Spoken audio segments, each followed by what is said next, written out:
અમદાવાદના બોપલ વિસ્તારમાં આજે અચાનક જ ત્યારે ચકચાર મચી ગઈ જ્યારે કુખ્યાત અને માથાભારે એવા વ્યક્તિ મહાવીરસિંહ સિંધવના મૃત્યુની ખબર પડી।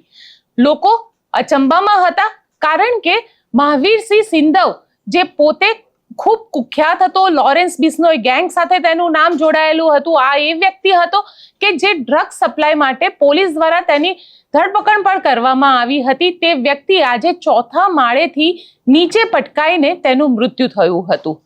આ આખી ઘટના જે છે એ ઘટના એવા સમયે થઈ જ્યારે તે અમદાવાદના વૈભવી ગણાતા આ આખી ઘટના આજે એવા સમયે થઈ જ્યારે અમદાવાદના બોપલ વિસ્તારની અંદર પડોશીઓ સાથે નશાની હાલતમાં મારામારી કરી અને મહાવીરસિંહ સિંધવ ચોથા માળેથી નીચે પટકાયો હતો। તેનું મૃત્યુ થયું હતું। લૂંટ, ગુસ્સી ટોક, આર્મીની નોકરી છોડ્યા બાદ ડ્રગ્સનું નેટવર્ક, લોરેન્સ બિશ્નોઈ ગેંગ સાથેના તેના શંકાસ્પદ કનેક્શનો અને મહાવીરસિંહ ગઈકાલે રાત્રે એટલે કે 8 જૂને જે બોપલ વિસ્તારના રહીશો છે તેમની સાથે તેનો ઝઘડો થયો હતો અને ઝઘડા બાદ જે ત્યાંના સ્થાનિક લોકો છે તે લોકોએ પોલીસને બોલાવી હતી અને પોલીસ આવી તો અચાનક જ મહાવીરસિંહ સિંધવને ડર લાગ્યો હતો કે તેની ધરપકડ કરી લેવામાં આવશે। તેના કારણે તે પોતાના ચોથા માળના જે ઘર છે ત્યાંથી ભાગવાનો પ્રયત્ન કરી રહ્યો હતો।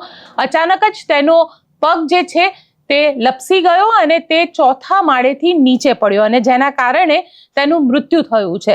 2020માં લોક સાહિત્યકાર દેવાયત ખવડના ડાયરામાં 10 લક્ઝરિયસ કારના કાફલા સાથે એન્ટ્રી કરી અને લાખો રૂપિયા જે છે એ દેવાયત ખવડ ઉપર ઉડાડતો મહાવીરસિંહનો અચાનક જ વિડીયો જે છે તે સોશિયલ મીડિયા ઉપર વાયરલ થવા લાગ્યો હતો અને ત્યારબાદ મહાવીરસિંહ સિંધવ જે છે તે લાઇમલાઇટમાં આવ્યા હતા અને બોપલમાં આ રીતે અચાનક તેનું મૃત્યુ થવાથી બોપલ પોલીસે અકસ્માતે ગુનો નોંધી અને હવે આગળની કાર્યવાહી શરૂ કરી છે। એવું માનવામાં આવી રહ્યું છે કે મહાવીરસિંહ સિંધવ તેણે પણ પોતે ત્યાં આગળ નશાના હાલતમાં હશે એવું અત્યારે પોલીસ માની રહ્યા છે કારણ કે જે રીતે તે કૂદવા ગયો હતો અને ચોથા માળેથી નીચે પટકાયો તેના કારણે એવું માનવામાં આવી રહ્યું છે કે તે નશાની હાલતમાં હશે।